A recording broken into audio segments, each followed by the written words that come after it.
Welcome to the Inamori International Center for Ethics and Excellence. We're very excited today to bring you a talk on where is the digital street, disruption, activism, and free speech online. Our guest today, our speaker, is Molly Sauter, who is a graduate student in communication studies at McGill University in Montreal. She spends a lot of time researching cultural and socio-political analyses of technology, hacktivism, internet law and regulation, as well as internet culture, technology in the media, information security, and the philosophy of technology. She's a research affiliate at the Berkman Center at Harvard and at the Center for Civic Media at MIT, and a former intern at the EFF. She's also quite an active presence on Twitter. She will be giving you her handle so you can follow her there if that's of interest. And I hope that all of you will stay around for the Q&A portion of her talk, as we always have here at the Inamori Center, to be part of the dialogue and engage with us on this important topic. And so without further ado, I'd like to hand the podium over to our guest, Molly.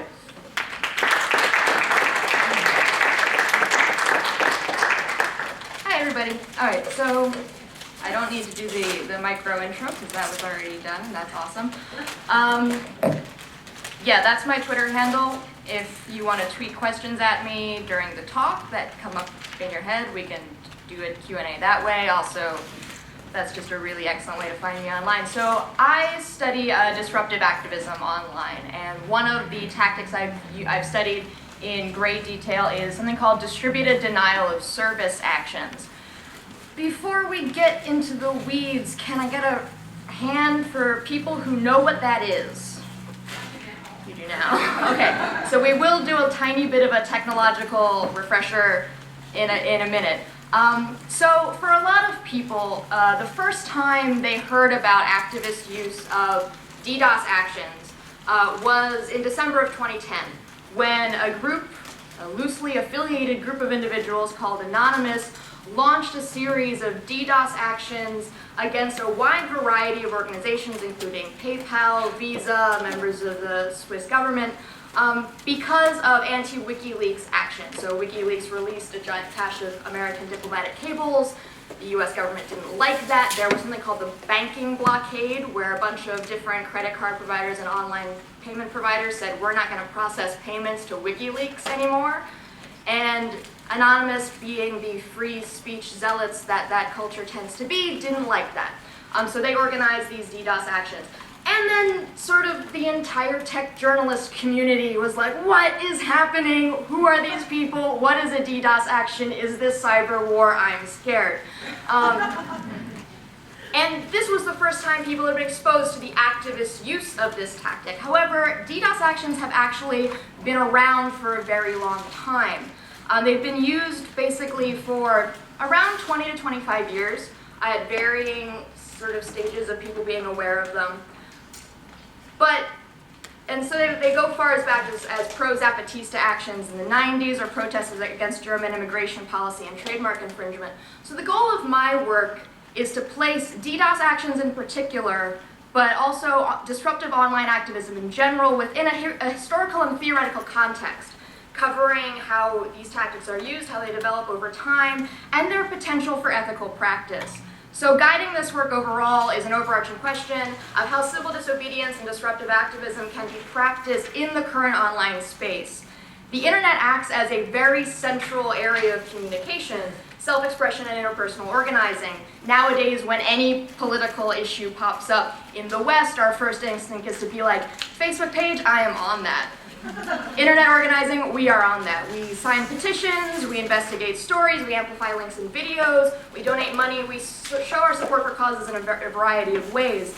But as these more widely accepted activist tools, like petitions, fundraisers, letter writing campaigns, calling campaigns, find equivalent practices online, is there also room for tactics of civil disobedience that we're much more used to seeing in the street, like sit-ins or occupations, and what is the online equivalent of those things? So one issue with this is the overwhelmingly privatized nature of the internet. And this goes to my central metaphor for this talk. We're used to thinking about activism as a thing that happens in the street, in public forums. And I'm going to get into a little bit of legal theory later. So where's the street online? Where can we assemble online? Where is the public forum online? So early practitioners of DDoS action, of activist DDoS actions, took this metaphor very seriously, and they really wanted to establish a right to public protest online. But those actions, dating back to the mid to late 90s, however, didn't stop successful efforts by corporate, state, and regulatory powers to render the internet a privately controlled space, similar to the privately controlled public spaces that were contested in Occupy Wall Street, such as the encampment in Zuccotti Park. So, as many people now know, raise your hand if you know what I'm about to say. Okay, Zuccotti Park, where the main Occupy Wall Street encampment took place, not a public park, owned by the people who own the building next to Zuccotti Park. Not considered to be a public forum in terms of free speech rights. You don't have free speech rights in Zuccotti Park because it's not public and not run by the government. And that's why they were able to kick them out so many times. This forces disruptive activism into a conflict with the rights of property holders. And the rights and philosophies of free speech are fighting against deeply ingrained property rights and philosophies that we hold very central to sort of part of our citizenship ideology here in the US.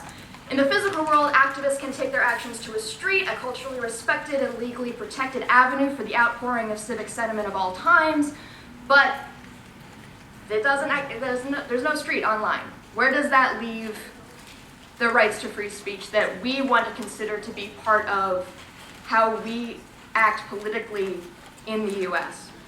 So because of this rampant privatization, the theoretical and practical challenges faced by those seeking to engage in collective action, civil disobedience, or disruptive activism online are different than those faced by activists organizing similarly motivated and similarly constructed actions in the physical world. However, we often treat the two domains as the same. Infringement on property rights of private actors is often brought up as a criticism of DDoS actions, as if there was a space online that wasn't controlled by one private entity or another. Charges of censorship are usually also thrown into the mix because, ironically, the internet's overwhelming use as an outlet for speech means that disruptive speech is always disrupting something. You can't interrupt someone, you can't put a new voice into the mix often without disrupting someone else's voice. Why the critique goes, can't you come up with a way to protest that doesn't step on someone else's toes? But the internet, as it were, is all somebody else's toes. And now you will never get that image out of your head, the internet made of toes. So collectively, we have allowed the construction of an entire public sphere, the internet, which by accidental design has none of the inherent free speech guarantees that we have come to expect as citizens. Dissenting voices are pushed out of the path of potential audiences, effectively removing them from the public discourse. There is nowhere online for an activist to stand with her friends and her sign.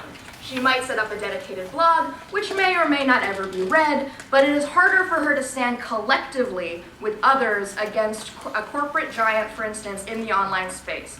Because of the densely intertwined nature of property and speech in the online space, unwelcome acts of collective protest are often viewed as acts of trespass.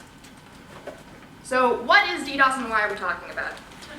At its most basic level, a denial of service action seeks to render a server, we're talking about online, so you can have a denial of service for any service, but for purposes of this talk, we're just talking about online DDoS. So you're looking to render a service unusable to anyone looking to communicate with it for legitimate purposes. When this action comes from one source, it's called a denial of service, or a DOS action. When it comes from multiple sources, it's called a distributed denial of service, or a DDoS action. Complex or sophisticated tools are not necessary for launching this type of action, and that's actually why it was so popular in the early days of the internet, when you could literally go to whitehouse.gov with Internet Explorer, hit refresh a bunch of times, and if enough of you were doing that, the site might crash. Because 1991. And there were a couple of actions that were about that, where you either manually hit refresh a bunch of times, or you had a very low-level automator refreshing it a couple of times a second. Now, these days, the tools have gotten much more sophisticated, which I can go into greater detail, but it's not exactly the goal of this talk. So the goal of these servers is, goal of these actions is downtime. How many of you have younger siblings? How many of you have been on extended road trips with your younger siblings when they were like 6? And they're sitting in the back of the car with you and going, hey Molly, hey Molly, hey Molly, hey Molly. And you're like, stop it. They're like, I'm just saying your name, hey Molly, hey Molly. That's what happens to servers during a DDoS attack. You and all your friends are going, hey server, hey server, hey server. And the server goes, oh my God, I can't take it anymore, and falls down. That's essentially what happens. It's very non-technical. It's very simple. You're simply monopolizing the technological channels to this property to keep other people from seeing it. And so a DDoS action can use different processes to exploit this. They can either just ping the server a bunch of times, or you can exploit high-value processes within the server. You can clog up email distribution, which has been done a number of times. If you make repeated process-intensive requests, like search requests on the same server, that eats up a lot of processing power within the server. And there are some very low-level websites that are operating today where if you make 5 simultaneous search requests, the website will go down. It's like crazy fun facts. There are other far less labor-intensive ways of waging DDoS actions. For instance, you can have a botnet. Raise your hand if you know what a botnet is. Okay, a botnet. A botnet is a group of computers that have a piece of code within them that enables an external person, so the person who's not sitting in front of the computer, but a person far away at a distance, to control that computer. So you can have voluntary botnets, where I have downloaded a program and said, yes, I want to participate in this action, I'm downloading this program, and I'm giving control of my computer to someone else for a specific, I'm just not going to say that word, for a period of time. Or you can have non-voluntary botnets, where the computer has been infected with that piece of code in some way where the person owning the computer wasn't aware of this. And botnets are often used to generate spam, actually. That's where spam, one of the places where spam comes from. Or they can be used to participate in these illicit DDoS actions, where your computer, unbeknownst to you, is hurling packets at some targeted server and you don't know anything about it. It's really important to differentiate between DDoS actions that are run by people manually sitting in front of their computer hitting refresh, people participating in voluntary DDoSes, or people who have been unwittingly lured into non-volunteer DDoSes. Is a pretty important thing to distinguish between.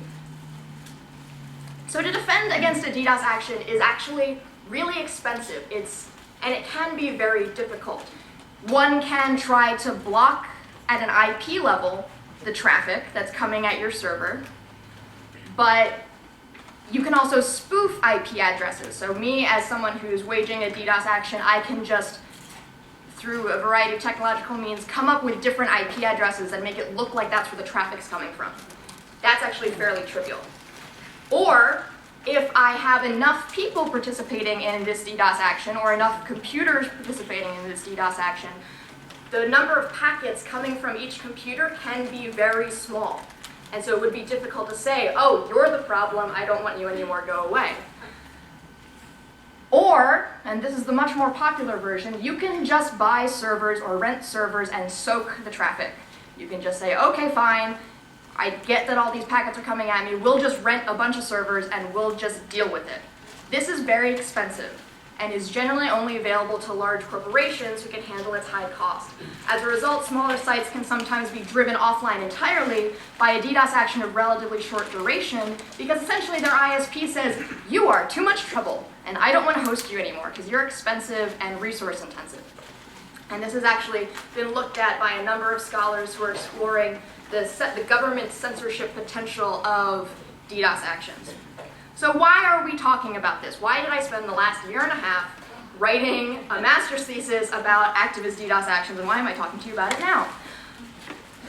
DDoS actions, whether or not they have a future in modern digital activism, which is a valid question, open the door to lots of interesting analysis about free speech issues, property rights issues, and other contested issues in the online space, especially when you bring in the concept of civil disobedience as a valid form of digital activism.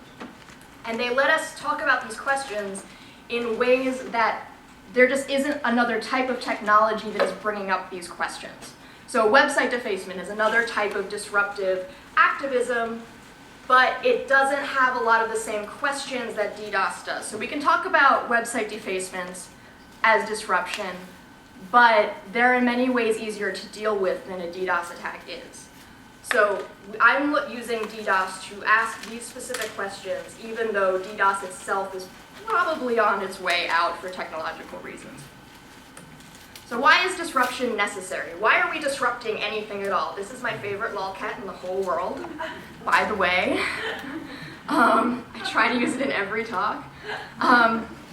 It's so cute. Just in terms of standard social movement theory, it is often the case with unpopular, dissenting, or poorly funded causes that disruption is one of the only avenues available to public attention. So one of the ways that social movements and protest movements get attention is through media attention. You have a march, the press shows up, it covers you, it says, oh look, there was a political action on Main Street yesterday, and here's what they were talking about. But in order for that to happen in the first place, you have to be recognized as political. Your cause has to be recognized as political, and the way you're going about it has to be recognized as a valid form of activism. So the press plays an arbiter role in determining what activist causes are worth space on the front page or time on the 11 o'clock news. If the actions taken by activists don't look like activism, or the views presented are too outside the mainstream to appeal to viewers and advertisers, it is likely that these actions will not be covered at all. However, it's vital in a democracy that unpopular and dissenting ideas be aired, discussed, and debated in the open. And an unbroken broadcasting of the status quo impoverishes our democracy. In order to avoid such a situation, dissenting views must not only be spoken, but they must also be heard. And there are several interpretations of the First Amendment that have been put forward by Owen Fisk, Jerome Barron, and others that encompass a right to be heard and a right to hear along with a right to speak. If my right to speak encompasses only so far as sitting in a closet in my apartment and shouting about how much I don't like the CFAA, which I'll get to later, my right to free speech hasn't been fully expressed. So though it may be argued that the internet has substantially increased the number of soapboxes available, it has not increased the availability of the audience. Rather, as individuals become more adept at filtering their information taps, and as the infrastructure of the internet makes it easier for them to avoid unwanted encounters with unpopular or simply different viewpoints, the ability of dissenters to truly have a voice in the national debate is being steadily diminished.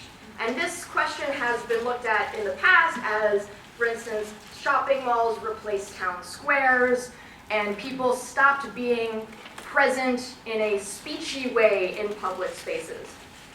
So for unpopular and dissenting causes, to attract the attention of a news media industry that, for economic reasons, is often uninterested in covering them, disruption is often necessary. Attention is attracted via the fact of the disruption. It's like, oh look, there's something new happening over there. We love novelty, let's go look at it. And then the disruption is covered, and via that means the dissenting view is covered. So this is often a complicated process as activists attempt to engage the attention of the mainstream through the use of innovative and disruptive tactics, always running a risk that their activism will not be recognized as activism or will be dismissed as a novelty. However, in an information landscape where corporate homogenized news media still dominates much of the agenda setting, resorting to extreme tactics in the hopes of being heard is often a better option for the dissenter than simply waiting to be heard by grace and chance, especially in time-sensitive political matters. In this way, disruption of some kind is a necessary part of the modern repertoire of contention. Online, that form of disruption may take place in the form of a DDoS action, while in the physical world it may look more like a sit-in or an occupation. What is critical is that the status quo and the normal flow of information must be disrupted to make space for the dissenting voices if they're going to be both voiced and heard. This isn't always the most appropriate tactic, especially when you're getting into disrupting vital services. For instance, there's currently a DDoS action being waged against the healthcare site, which has enough problems. So that's an instance where it would be very useful to do an analysis of what exactly is happening in a DDoS action that is meant to abridge a service rather than disrupt speech. I can get to that later during the Q&A if you guys want to talk about that. So the Supreme Court articulates a continuum of public fora. And this is where I'm going to get into legal weeds a little bit. The continuum roughly articulates 4 types of public fora: the traditional public forum, the limited or designated public forum, the non-public forum, and private property. And these have different rights and obligations being put on the people who want to talk in them and the people who control them. So the traditional public forum, which is made up of public streets, sidewalks, and parks, pretty much exclusively, is the most free of these, where the state is forbidden from regulating speech on the grounds of content and is only allowed to make time, place, and manner restrictions on speech acts. So like maybe you shouldn't have your march at 5 o'clock on Friday. That might be bad for traffic patterns. I don't know. Private property is the most restrictive, wherein the owner of the property has extensive license to regulate speech as it occurs on her property. So many of the early DDoS actions from groups like the Electro-Hippies and the Electronic Disturbance Theater can be seen as an attempt to reassert the fundamental reality of the internet as a public forum in the face of its attempted redesignation as private property. So the internet didn't come into existence with the government saying, we created a new public forum, it's called the internet, you should totally get in there. Rather, forces came in as the internet continued to develop and privatize what was previously undesignated information space. And then groups came in at that point and said, whoa now, this is not cool. We want to reassert our right to use this as a public forum. And so this assertion comes by design into direct confrontation with many of the targets. So for instance, the Electro-Hippies staged an action against the WTO in 2001 during the Battle for Seattle. And the WTO is an instantiation of government and regulatory forces attempting to occupy and establish private and ideologically controlled spaces on the internet, in addition to its additional function as a force for globalization. And so you can, in that instance, which again we can talk about in more detail later if you guys want, it's very interesting to see the similarities between what was happening on the streets of Seattle and what was happening online in this particular action, as both parties engaged in fights against privatization and globalization. So the strict physical world parallelism that is happening in these early actions necessitates a physicalized view of the internet itself, as the internet must be seen as a physical place, albeit one with special attributes. Websites become representative static containers which maintain an occupying presence on the network even as their content and functionality is pushed offline by the force of an activist DDoS. This presence remains in a non-responsive yet labeled way. So early DDoSes intended to say, this corporation or this government entity that is saying that it wants to interact with you actually doesn't. And we can, by the force of our presence on the network, push this play acting that this corporation or government entity is involved in. Basically, we can push that off and reveal the reality of they don't really care and they don't want to interact with you. And this is an elaborate sham, which is kind of awesome. So let's see what we got here. Direct action DDoSes also emphasize the value of place in online activism. Now, some critics of direct action acts of digital activism, like DDoSes or website defacements, which also play with the value of place, ask why activist actions can't be moved off-site, perhaps to a reserved activist domain, www.ihatewto.com or something, so they would not be so disruptive. This is similar to to demonstration zones and free speech zones, often set up around political party conventions or meetings of international government organizations like the WTO or the G8. In 2004, a federal judge described one such demonstration zone to be used at the DNC in Boston as a symbolic affront to the First Amendment. There is critical value in being physically or conceptually proximate to locations that are symbolic or central to specific activist causes. Timothy Zick, who's this really great legal scholar who I highly recommend y'all read if you're interested in this stuff, calls these contested places. Contested places serve to facilitate, amplify, and convey particular messages. In addition to adding symbolic value to an activist action, contested places offer access to specific audiences who are not often connected to the activist message. Being shunted off, 4 blocks away from the convention center doesn't let you yell at delegates, to put not too fine a point on it.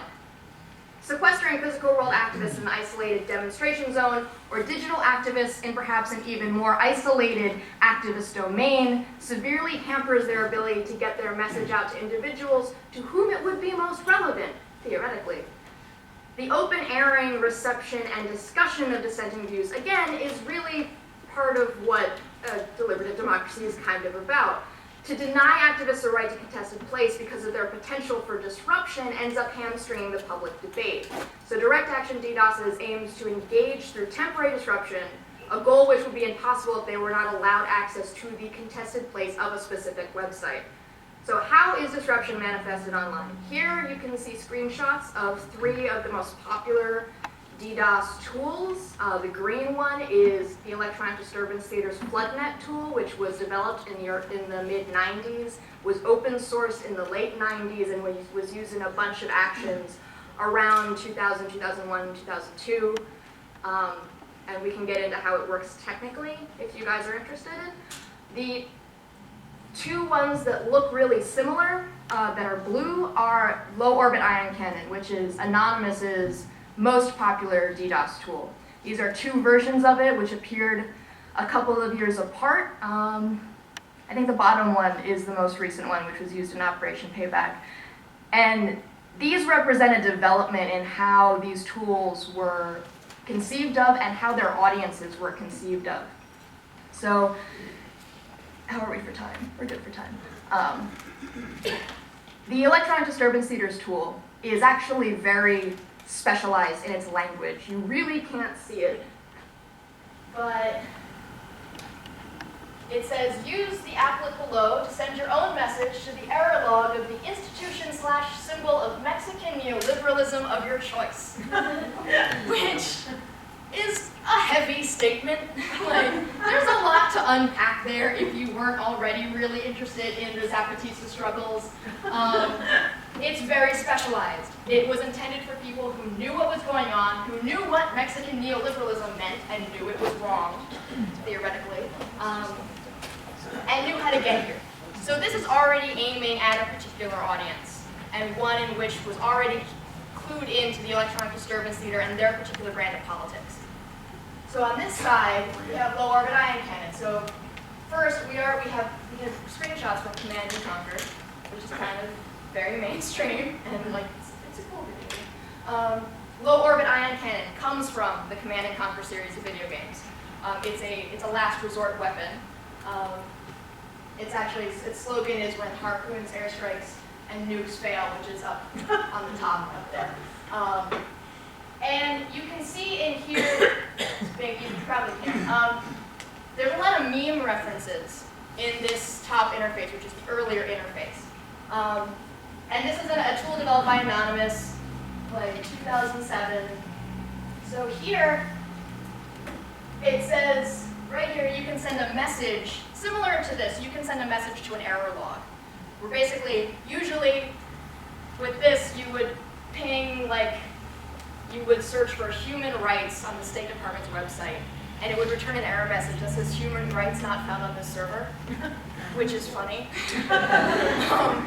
So you can do a similar thing here. You can send a message to an error log. The default message for that is a cat is fine too, desu desu desu, which I don't recommend. You Google. It's a really kind of disgusting meme from 4chan in 2007. but it's aiming at that audience. They would get that joke because this wasn't distributed beyond 4chan. This really kind of stayed in that community. Fast forward 3 years, we had this new version of low orbit ion cannon, and we have a lot of the same interface. So the fire button, which is I'm charging my laser up there, which means funny, is still here. I'm charging my laser stayed, because that was actually fairly mainstream meme. That like made it out of 4chan into a little bit more of the mainstream internet. But the TCP/ICP message default has changed. Instead of the really horrible meme up here, it says "you done goofed." How many people know what that's referring to? Okay, we need more internet people. So "you done goofed" is referring to the Jessie Slaughter meme.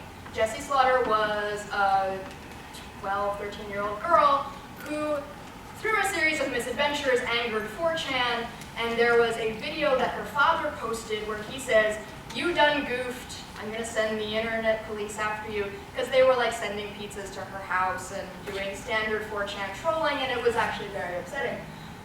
And so "you done goofed" was a sort of retaliatory message, like I'm gonna come after you and get you. And this Jessie Slaughter was covered by MSNBC.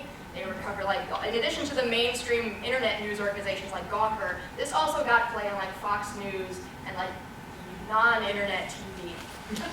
So already we see that we're reaching out beyond a core audience. We have a core political audience here, a core cultural audience up here, but this is much more mainstream.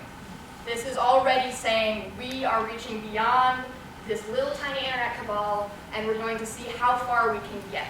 This was also just like targeting information was distributed on Twitter. This reached far beyond the confines of 4chan. And there were ways in which the functionality of these tools changed. So this, you had to be on this website and clicking this button. You had to be there. You could not be there. This is not how it functioned. This, you also had to be there. You had to click that button. You had to click the I'm charging my laser button and be there to make it work. Here you have something called hive mind mode, which is a new piece of functionality. And what hive mind mode allows you to do is join a voluntary botnet.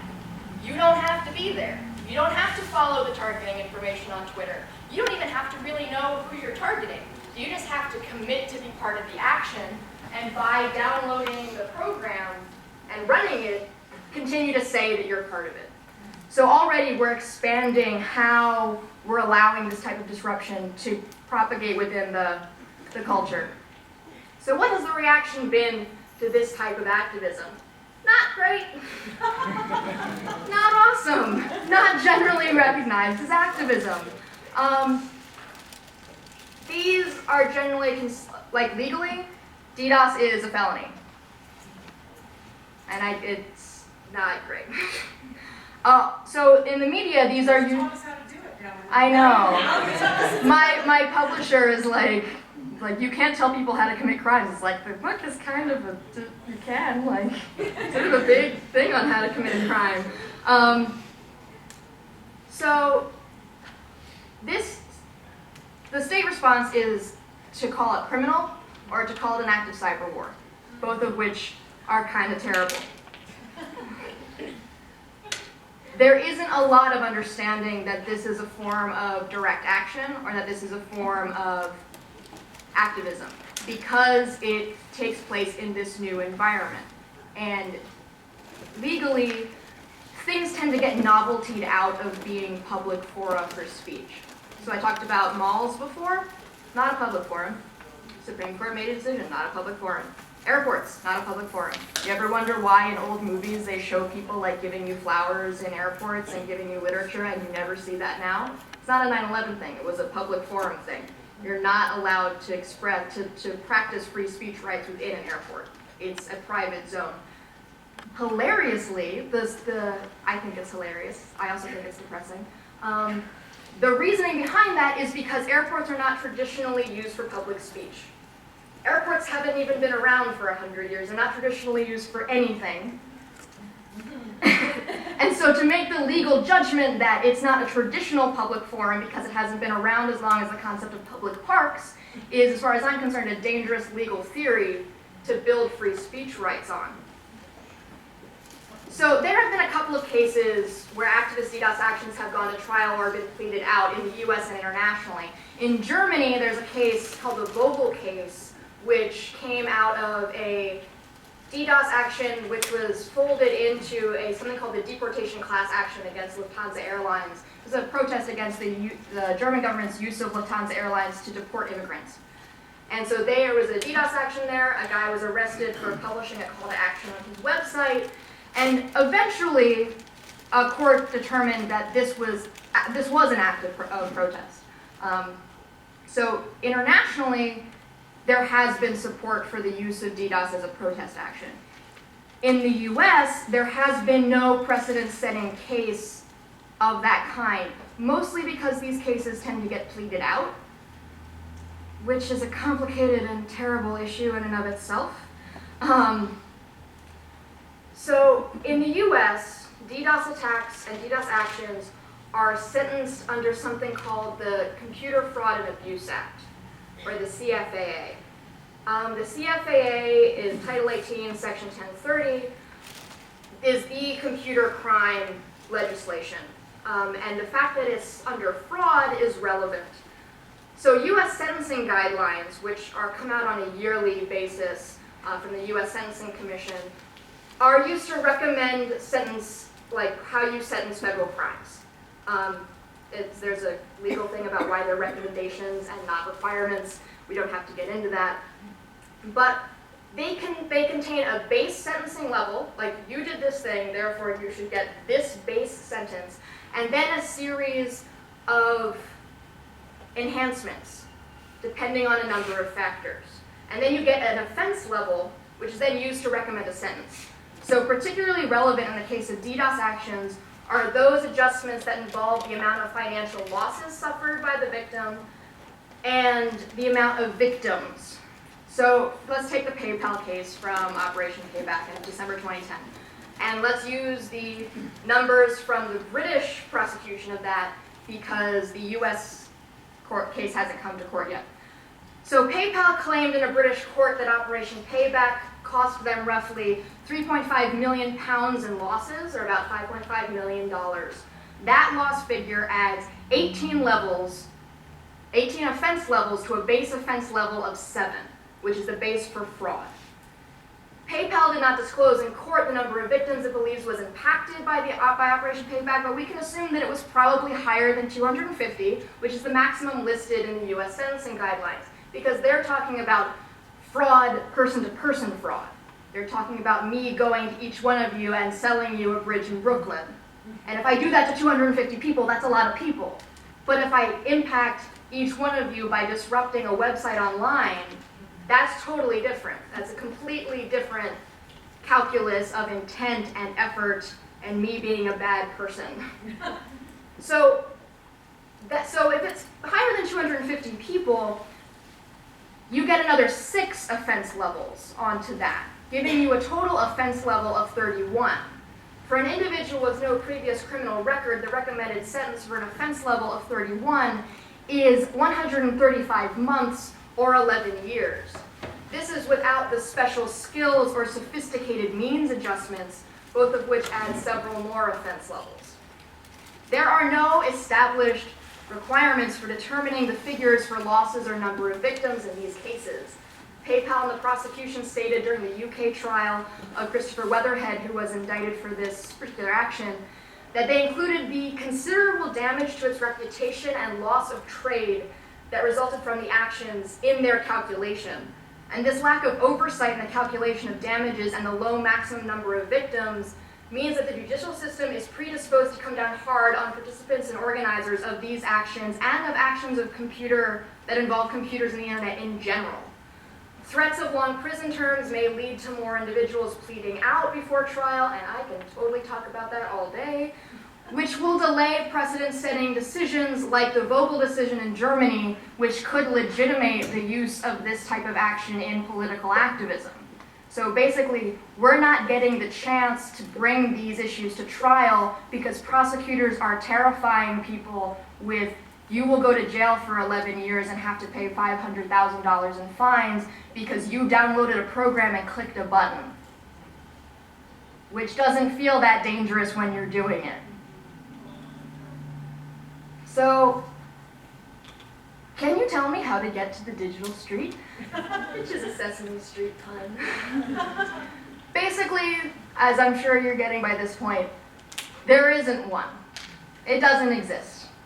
I can stand outside on that sidewalk and have a sign, well, the property is not Case Western, but if I go onto the property that's like the town, I can stand there with a sign and no one can tell me that I can't. It's a legal right of mine to stand there. Doesn't matter what I'm saying.